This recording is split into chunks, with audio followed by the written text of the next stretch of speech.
সেনাবাহিনী, পুলিশ, তারপরে হচ্ছে বিডিআর সব জড়ো হয়ে রেলের কর্মকর্তারা এসে একযোগে এসে বুলডোজার দিয়ে সমস্ত মন্দিরটা একেবারে ভেঙে গুড়িয়ে দিয়ে তার প্রতিমাগুলো ওই বুলডোজার দিয়ে একেবারে ভেঙে চুরে দলা মুচড়া করে ট্রাকে করে নিয়ে দিয়েছে আসলে হচ্ছে ভাগাড়ে ফেলে দিয়ে।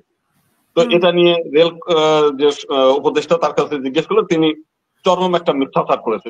10টা সংস্কার কমিটি হয়ে গেল, তার মধ্যে একটা লোকও কিন্তু হিন্দু নেয়নি। তারপরে এখানে উপদেষ্টা পরিষদ, তার মধ্যে হিন্দুদের কোনো প্রতিনিধি নেই।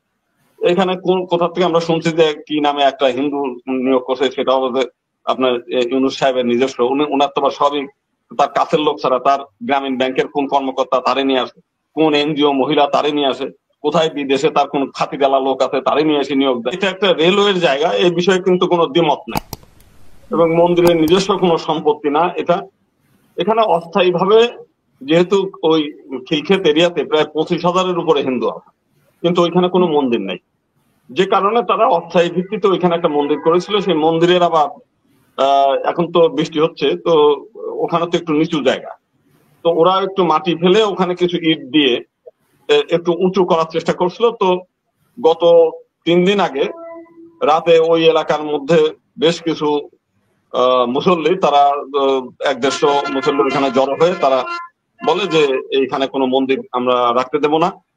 আর এমনিতে কিছু হিন্দু ধর্মীয় বিষয় নিয়েও তারা, আমরা যেটা শোনা কথা, তারা বলছে যে হিন্দু ধর্ম কোনো ধর্ম না, অতএব এই সমস্ত জায়গায় বেহেল্লেপনা আমাদের এলাকায় চলবে না, কোনো মন্দির টন্দির আমরা থাকতে দেবো না।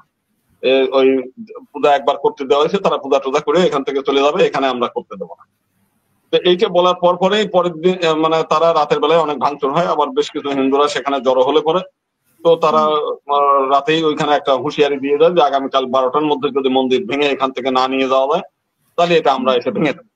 তো পরের দিন পুলিশ আসে, সেনাবাহিনী আসে, রেলওয়ের কর্মকর্তারাও আসে। তো তারা ওখানে এসে ভাঙচুর করবে এইভাবে, এই অবস্থায় তখন আমি নিজেও ছিলাম।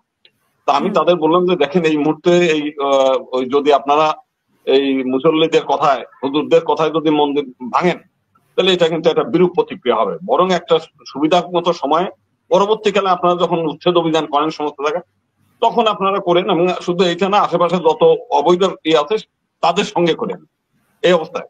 তো তারা কোনো মতে এটা মানতে রাজি না, এটা আগে মন্দিরই তাদের সরাইতে হবে, এই এলো তাদের গায়ের এটা। এবং পরের দিন তারা কি করলো যে সেনাবাহিনী, পুলিশ, তারপরে হচ্ছে বিডিআর সব জড়ো হয়ে রেলের কর্মকর্তারা এসে একযোগে এসে বুলডোজার দিয়ে সমস্ত মন্দিরটা একেবারে ভেঙে গুড়িয়ে দিয়ে তার প্রতিমাগুলো ওই বুলডোজার দিয়ে একেবারে ভেঙে চুরে দলা মুচড়া করে ট্রাকে করে নিয়ে দিয়েছে আসলে হচ্ছে ভাগাড়ে ফেলে দিয়েছে। তো এটা নিয়ে রেল যে উপদেষ্টা তার কাছে জিজ্ঞেস করলো, তিনি চরম একটা মিথ্যাচার করেছে, যেটা হচ্ছে ভিডিও আছে সমস্ত জায়গায়, যে তারা বুলডোজার দিয়ে ভাঙছে, সেটা দলা মুচড়া করছে, চরম অপদস্থ, মানে প্রতিমার প্রতি যে একটা ধর্মীয় ভাবাবেগ থাকে সেটা করে ট্রাকে করে শ্রমিকদের দিয়ে সেটা ভাগাড়ে ফেলছে। অথচ তারা বলতে চাচ্ছে উপদেষ্টা যে এটা হিন্দুরাই নিয়ে যে সেই বালু নদীতে নিয়ে বিসর্জন দেবে। আর এই যে প্রতিমা মন্দির ভাঙা, সে বলছে যে হিন্দুরা নিজেরাই আলটিমেটাম দেওয়ার পর ভেঙে নিয়ে গেছে।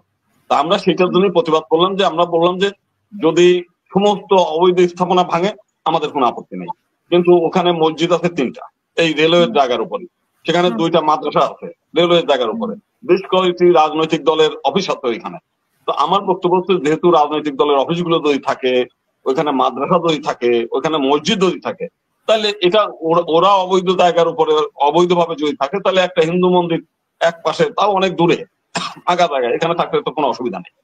আমরা বলতে চাই এটা হচ্ছে রাষ্ট্র একটা চরম ধর্মীয় বিদ্বেষ এবং সাম্প্রদায়িকতার আশ্রয়ে এই কাজটি করেছে। এবং সর্বশেষে রেলমন্ত্রী যে মিথ্যাচার করেছে ওইটার প্রতিবাদে আমরা বিক্ষোভ করেছি। আমরা বলেছি যে তিনি যে একজন বৃদ্ধ লোক, তার এই বয়সে পরপারে যাওয়ার সময় তার এই ধরনের মিথ্যাচার এবং এইরকম ধর্মীয় বিদ্বেষ আমরা কোনো মতেই মানতে পারি না। আর এটার জন্য আমরা তার পদত্যাগ দাবি করেছি। এই হচ্ছে আজকের বক্তব্য।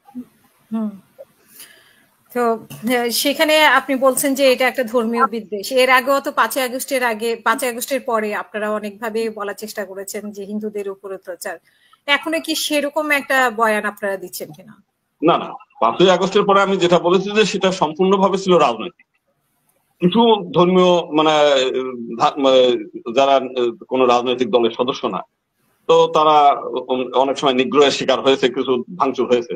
তো সেই সময় ঢালাওভাবে কোনো ধর্মীয় বিদ্বেষ আমরা লক্ষ্য করি নাই, বিশেষ করে বিএনপির নেতৃবৃন্দ, জামাত ইসলামের নেতৃবৃন্দ, ইসলামী আন্দোলনের নেতৃবৃন্দ সহ বিভিন্ন রাজনৈতিক নেতারা মন্দির পাহারা দিয়েছে। সে সময় হিন্দু গ্রামগুলোতে, হিন্দু এলাকাগুলোতে তারা পাহারা দিয়েছে যাতে কোনো বড় ধরনের কোনো ঘটনা ঘটে নাই। এবং ওই সময় তো এই ধরনের মানে মন্দির ভাঙচুরের কোনো ঘটনা ঘটে নাই। এই যে কয়েকদিন আগে যশোরে ওখানে বিএনপির এক নেতাকে হত্যার ঘটনাকে কেন্দ্র করে এক গ্রামের 20টা হিন্দু পরিবারের সমস্ত বাড়িঘর একেবারে আগুনে ভস্মীভূত করেছে, সেখানে দোকানপাট গুলো পুড়িয়ে দিয়েছে। 5 তারিখের পরে কিন্তু এই সমস্ত ঘটনা ঘটে নাই। সেখানে বেছে বেছে যারা রাজনৈতিক দলের নেতা ছিল, রাজনৈতিক মানে আওয়ামী লীগের নেতা, তাদের বাড়িতে হামলা হয়েছে, তারা অনেকে নিগ্রহ হয়েছে। কিছু এলাকা ভিত্তিক অনেকে আছে না, মানে পাড়া প্রতিবেশীর বিদ্বেষ, জমি জমা নিয়ে বিদ্বেষ, এইগুলো কিছু নিরীহ হিন্দুর বাড়িতেও হামলা হয়েছিল। বড় ধরনের কোনো মন্দির হামলার ঘটনা ঘটে নাই, শুধুমাত্র চুয়াডাঙ্গার একটা টিচিং সেন্টার, স্কুলের টিচিং সেন্টার, ওইটা হচ্ছে বাড়ি পোড়াইতে গিয়ে। তো সেই সময় যেটা ছিল সেটা ছিল, কিন্তু আমি আগেও বলেছি এখনো বলছি, তার উদ্দেশ্যটাই ছিল পলিটিক্যাল। কিন্তু এখন তা না। তখন মুসলিম লীগের আওয়ামী লীগ নেতা তাদের বাড়িতে পুড়েছে। শেখ হাসিনার মতো লোক পালিয়েছে। শেখ পরিবারের হাসনাত আব্দুল্লাহর মতো বরিশালে যে এক ঘাটে মানে কি বাঘ কুমিরে পানি খায়, এরকম একটা গল্প আছে। তো তার বাড়িতে পুড়িয়ে দিয়েছে। তো সেই সময় তো হিন্দু আওয়ামী লীগ আর মানে মুসলিম আওয়ামী লীগ এদের বাড়িতেই মূলত পড়ছে। কিন্তু এখনকার ঘটনা তা না। এখন কিন্তু যে জিনিসটা চলছে, যেমন আমাদের 10টা সংস্কার কমিটি হয়ে গেল, তার মধ্যে একটা লোকও কিন্তু হিন্দু নেয়নি। তারপরে এখানে উপদেষ্টা পরিষদ, তার মধ্যে হিন্দুদের কোনো প্রতিনিধি নেই। এখানে কোথা থেকে আমরা শুনছি যে কি নামে একটা হিন্দু নিয়োগ করছে, সেটা হচ্ছে আপনার ইউনূস সাহেবের নিজস্ব। উনার তো সবই তার কাছের লোক ছাড়া, তার গ্রামীণ ব্যাংকের কোন কর্মকর্তা তারে নিয়ে আসে, কোন এনজিও মহিলা তারে নিয়ে আসে, কোথায় বিদেশে তার কোন খাতিগালা লোক আছে তারে নিয়ে এসে নিয়োগ দেয়।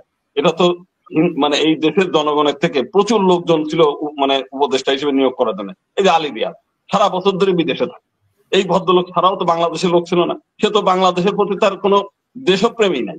দেশপ্রেম যার আছে, মার খাবে, লুটপাট হবে, ঘাই কুতা খাবে, এই দেশে থাকবে। সে তো বিদেশ চলে গেছে, বহু কাল আগে বিদেশে থাকতে, খাইছে দাইছে, এই দেশের মানে লোকজনের সঙ্গে সম্পর্ক নাই। এই সমস্ত লোকদের বেছে বেছে তারা নিয়ে আসে।